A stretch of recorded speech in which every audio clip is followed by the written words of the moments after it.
G'day guys, welcome back to another episode of Robby Robstar's DIY Auto. Something special for you today, a couple of different things, different formats. I've got a new project to show you guys, but before I tell you exactly what it is and what damage it has got, I'm hoping that you guys can tell me how you like this new format. I've recorded all my fixing on the cars, and then I'll go over it and voice over the video to see if you guys like this format rather than what was previously done. So, the story. A friend of ours from high school contacted us not that long ago and said that they've got a car that they need to get rid of. And, you know, she's actually seen a couple of my videos and thought I'll be interested in having a look. So, about a year ago, she contacted me and said that she had this car. And she said that I wasn't interested because of the airbag issues, and probably right, that wouldn't be something that I would have been comfortable with dealing with so early into me fixing up cars. And so I turned it down. But however, the opportunity came back again a whole year later, and she said, you know, come and have a look at it. So we went down to and had a quick look and did my little assessment on it. And I thought, you know what? I think I'll give it a go, and hopefully challenging myself to do better and to obviously make sure that I can do as much as I can with fixing up cars, not just obviously panel repairs and all that sort of stuff. So I'll hit the play button and you would see what you guys think. So what we got here, guys, is a 2015 Suzuki Swift.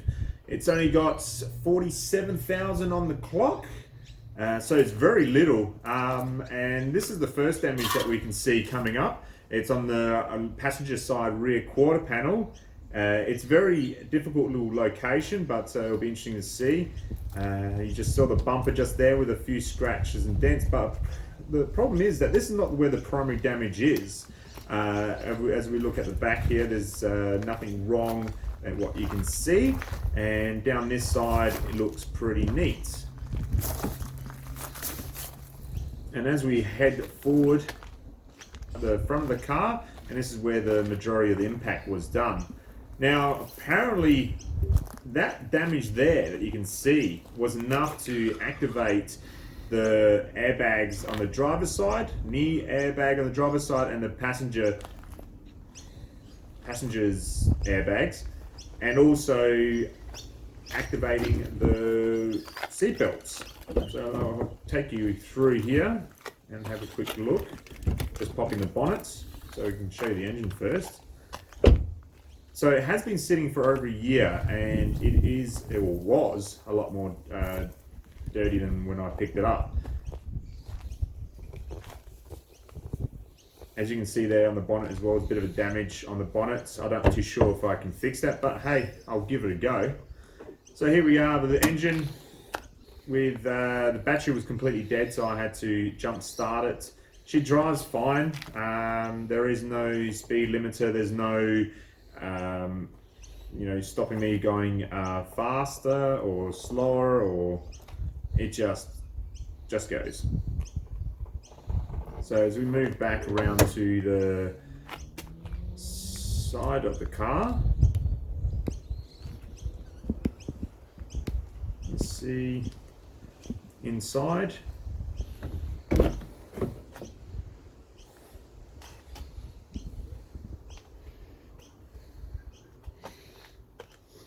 Now you can see the passenger airbag's gone.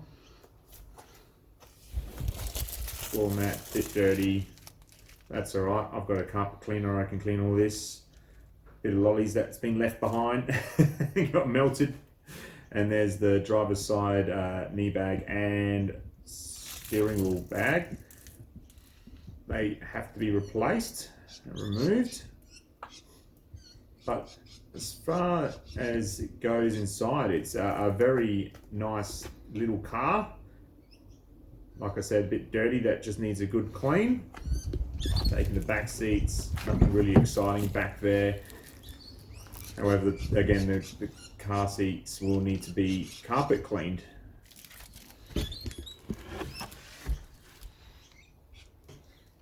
that little flap there you can see is from the boot, which we'll show you right now on the latch. So that's like another cover that sits in the boot. There's some cat food. If you want some cat food, comment below.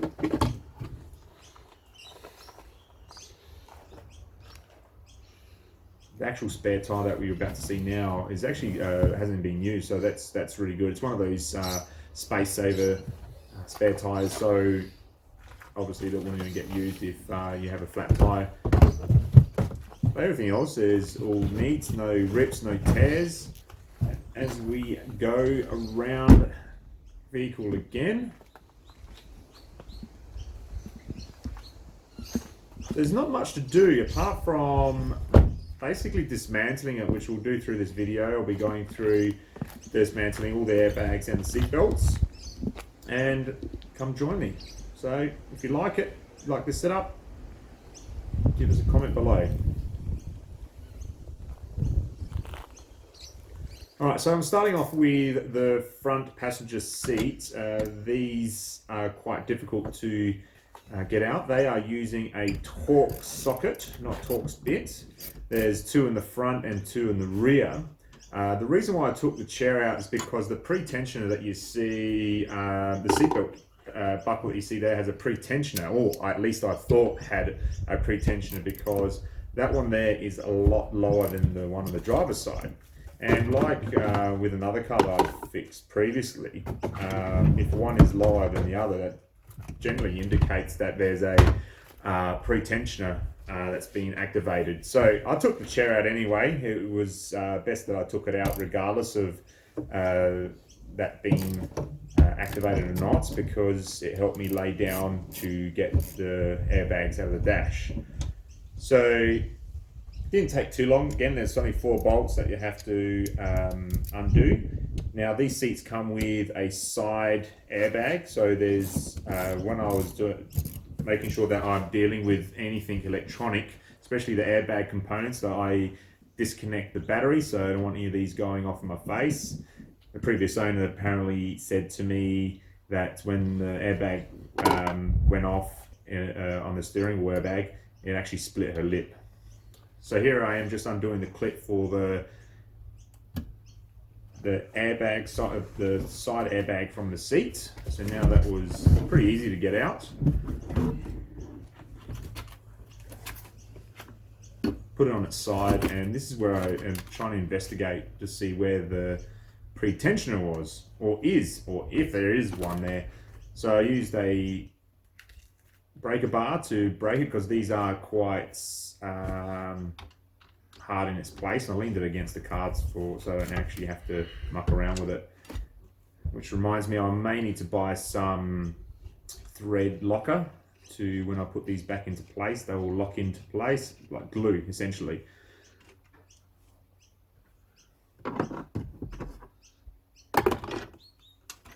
So I put it under the shade because my shoulders were going absolutely red.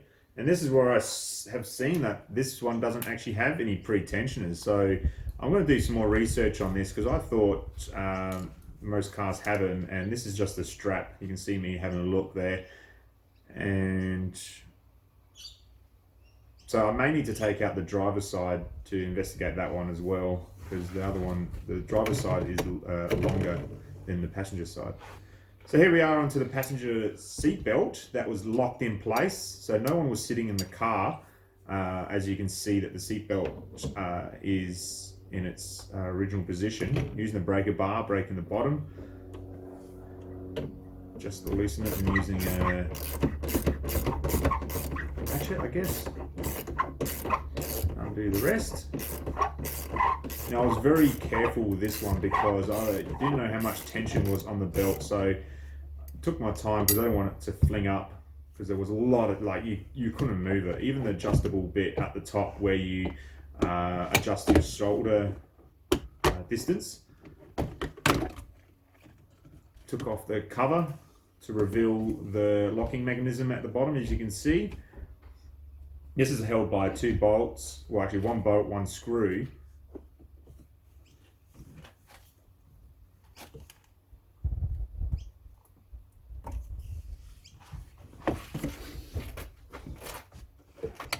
That's me loosening up the shoulder strap at the top. Removing the cover. Sorry guys, I couldn't tape up and down. Might have to invest in something that has a broader line of vision. And I was trying to get this thing off, and yeah, I failed, so I just left it. There we go with the bolt.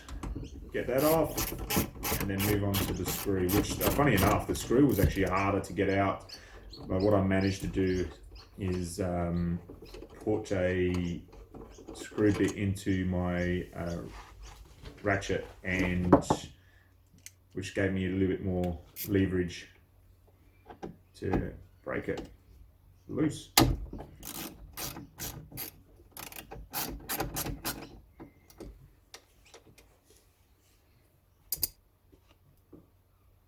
And that just slides out. I don't know if these seat belts can be fixed or replaced. Fixed. I know they can get replaced, but get fixed. So I might do a bit of investigation, see if there's any companies in Adelaide that will fix those.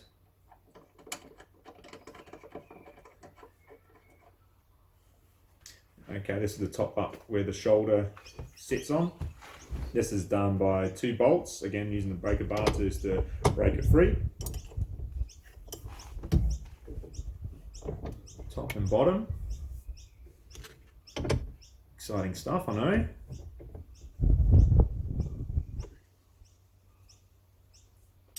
And that left side shoulder got burnt that day. Probably seen at the start of this video. Damn, those muscles look big. Gut too.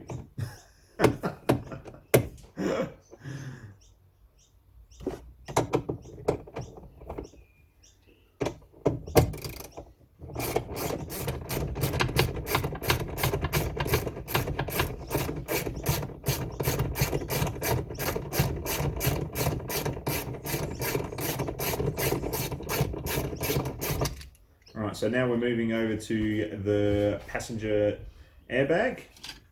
Again, this is where I took out the seat so that I can actually get some better room there. Otherwise I would have been like a twisty pretzel trying to wiggle my way in there. So removing the glove box. That was, funny enough, so simple, probably the easiest thing I had to do on this car so far. And so I've never removed an airbag on any vehicle, especially a dash. This, I've just sped up the video, but I didn't know where all the bolts were. This was just basically trial and error. Lucky enough, there was no errors. It was just finding where the screws were and undoing them.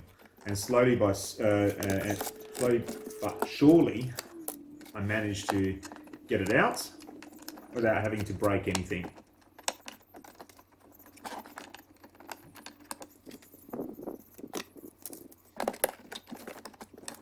There's a lot of back and forth, up and down, upside down, twisty pretzel. But I'm actually really glad that this dash is in 3 pieces. As you can see, there's the passenger side, the center console, and the driver's side. So I didn't have to remove the whole dash, which from videos I've watched online, they apparently is a big pain in the butt. So I'm glad that this came off in sections rather than a whole dash. So thank you, Suzuki, on that one. I think there was only there was 3 bolts that held the airbag down or in, and the actual cover was just 2 screws and the rest were clips. So as you can see me pulling, this is where I'm finding clips or screws. So I'm really surprised how easy that was to come out. It was time consuming again, never done it before, and yeah, it was a bit of fun. There we go, laying down, taking a nap.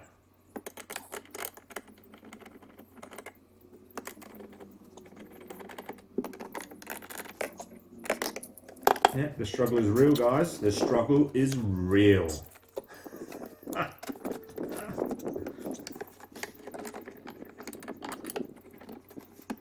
Different bolts, different screws. It wasn't a one socket fits all sort of thing.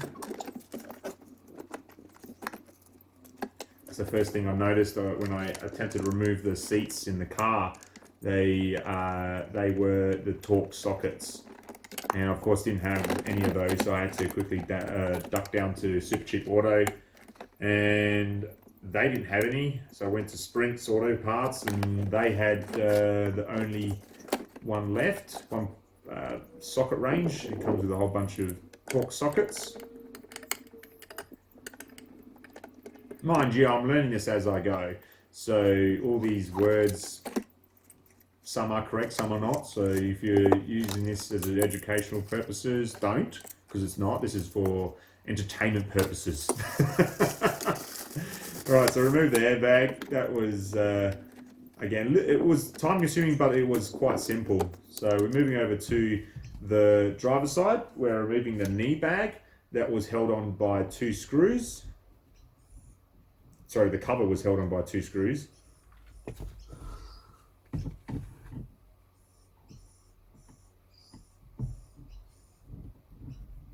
Then there's a twisty pretzel. Get removed. You can see how difficult this is. I'm in an awkward position. Should have removed the chair, but I need to move this car every now and then, so that's why I didn't remove the driver's seat. I need to practice some more yoga. So that's the cover. That's as far as I'm aware, not damaged. I can reuse that. There is a cover that sits over the top of the knee airbag, and so that can't be replaced. That's been damaged, so that will need to be changed over. This knee airbag was held in by 3 bolts, I think 10mm bolts, and I reckon this was the second easiest airbag to get out of the vehicle.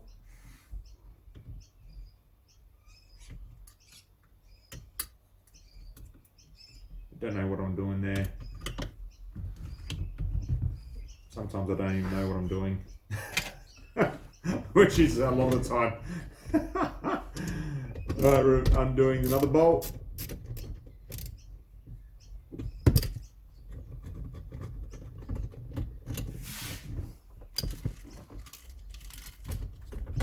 And it just slides out. You can see there the cover is split open.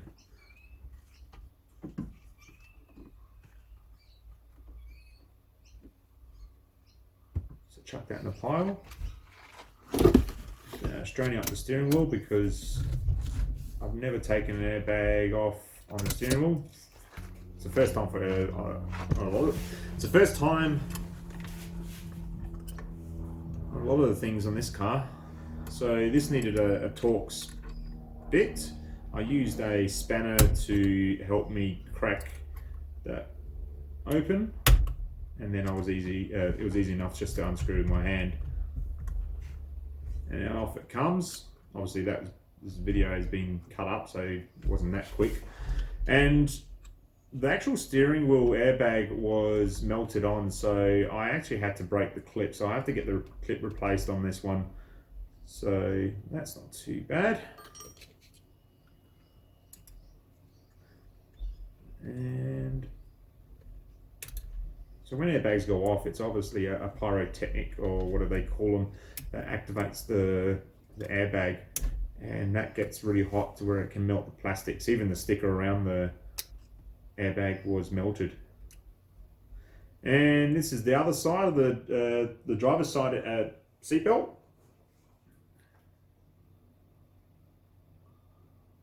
Exactly the same but opposite from the passenger.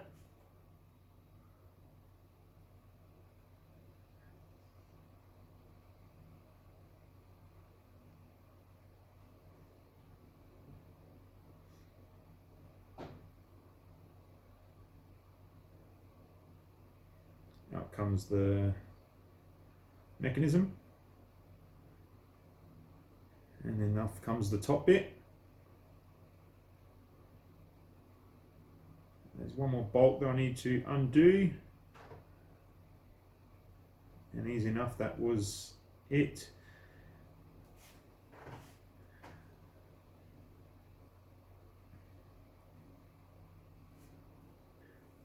So there you have it, guys. So apart from taking out the not taking out the driver's seat, I will do that just to inspect the buckle, the seatbelt buckle, to make sure that there is no pretensioners that need to be replaced.